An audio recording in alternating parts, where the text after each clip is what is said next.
ناظرین کرام، بات ہو رہی ہے حضرت مولانا جلال الدین رومی علیہ رحمہ کی، اور جب ظاہر ہے ان کا تذکرہ پاک آتا ہے تو طبیعت کے اندر ایک عجیب چاشنی مٹھاس پیدا ہو جاتی ہے، حلاوت پیدا ہو جاتی ہے۔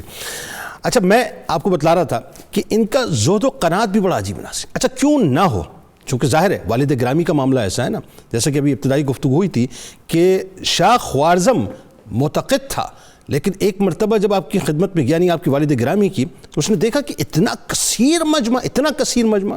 سلطنت ہمارے پاس، طاقت ہمارے پاس اور عوام ان کے پاس، تو کسی عالم دین نے فتنہ بپا کرنے کے لیے کہا کہ اب چابیاں بھی ان کو دے دیں، اور وہی آفر ان کو دے دی گئی۔ اب چونکہ وہ طنز کیا گیا تھا، لیکن والد گرامی سمجھ گئے تھے، لہٰذا آپ نے حکومت کو، طاقت کو، کرسی کو کسی بھی خاطر میں نہیں رکھا اور آپ نے بل سے کوچ کیا۔ اور یہی مزاج مولانا جلال الدین رومی علیہ رحمہ کا کیا ہے، ذرا سنیے ناظرین، کہ مزاج میں انتہا درجے کا زہد و قناعت تھا کہ تمام سلاطین اور عمرا نقدی اور ہر قسم کے تحائف آپ کی خدمت میں بھیجتے تھے، لیکن مولانا اپنے پاس کچھ بھی نہیں رکھتے تھے، جو چیز آتی تھی اسی طرح سے صلاح الدین زرکوبی اور چلپی حسام الدین کے پاس بھجوا دیا کرتے تھے، جو آپ کے معتقدین میں شامل تھے۔ کبھی ایسا اتفاق ہوتا کہ گھر میں نہایت تنگی ہوتی تو مولانا کے صاحبزادے جو کہتے کہ کچھ رکھ لیتے تاکہ گھر میں کچھ کھانے کو ہوتا، تو جس دن کچھ کھانا نہ ہوتا ناظرین تو آپ بہت خوش ہوتے اور فرماتے کہ آج ہمارے گھر میں درویشی کی بو آ رہی ہے۔ یہ آپ کا عالم تھا، یہ آپ کا عالم تھا کہ فیاضی اور ایثار کا یہ حال تھا کہ کوئی سائل اگر سوال کرتا اور عبایا یا جو کرتا آپ نے اپنے بدن پہ پہنا ہوتا، آپ فوراً ہی اتار کر اس کو دے دیا کرتے۔ اور میں آپ کو ناظرین ایک اور بات بتاؤں، ڈاکٹر صاحب نے ایک قصہ بتایا،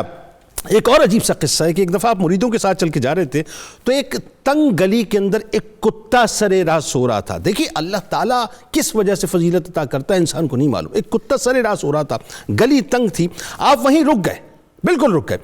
اس حد تک رک گئے کہ آپ نے یہ فرمایا کہ اس کتے کے آرام میں خلل نہ آئے، آپ رکے رہے۔ ناظرین، ہوا یہ کہ ایک شخص دوسری طرف سے آ رہا تھا، اس نے راستے سے کتے کو ہٹا دیا تو مولانا نے نہایت ہی یعنی سمجھ لیجیے ایک سوز کی کیفیت میں کہا کہ تم نے کتے کو تکلیف دے دی، اس کی نیند میں خلل ڈال دیا۔ پھر کیوں نہ ناظرین دنیا مولانا جلال الدین علیہ رحمہ کی جو ہے وہ تعریف اور توصیف کرے کہ آپ کا مقام اور مرتبہ جو ہے وہ کیا ہے، ذرا سوچئے۔ ایک اور بات آپ کو بتاتا ہوں، ایک دفعہ دو شخص آپس میں لڑ رہے تھے تو ایک دوسرے کو بہت زیادہ گالیاں دے رہے تھے، تو ایک نے کہا کہ اگر تم مجھے ایک گالیاں دے گا تو میں بدلے میں تجھے 10 گالیاں دوں گا۔ وہیں سے مولانا گزر رہے تھے علیہ رحمہ، آپ نے فرمایا کہ تم دونوں آپس میں ایک دوسرے کو گالی نہ دو، جس کو گالی دینی ہے وہ مجھے دے دے، جتنی گالیاں دے دے میں پلٹ کر اس کو ایک گالی بھی نہیں دوں گا۔ بس یہ جملے ادا کرنے تھے ان دونوں میں، یعنی دیکھیں مٹھاس کیسی ہے کہ دونوں میں صلح ہو گئی اور دونوں آپ کے قدموں کے اندر گر گئے۔ پھر آخری بات آپ کو بتاتا ہوں کہ معاش کا آپ کا طریقہ یہ تھا کہ اوقاف کی طرف سے آپ کو تقریباً کوئی 15 دینار جو ہیں وہ آپ کا جو ہے وہ ماہوار جو ہے فکس ہوا تھا، اور ہوتا یہ تھا کہ آپ چونکہ مفت خوری کو پسند نہیں کرتے تھے تو آپ نے اپنے مریدین کو یہ فرمایا ہوا تھا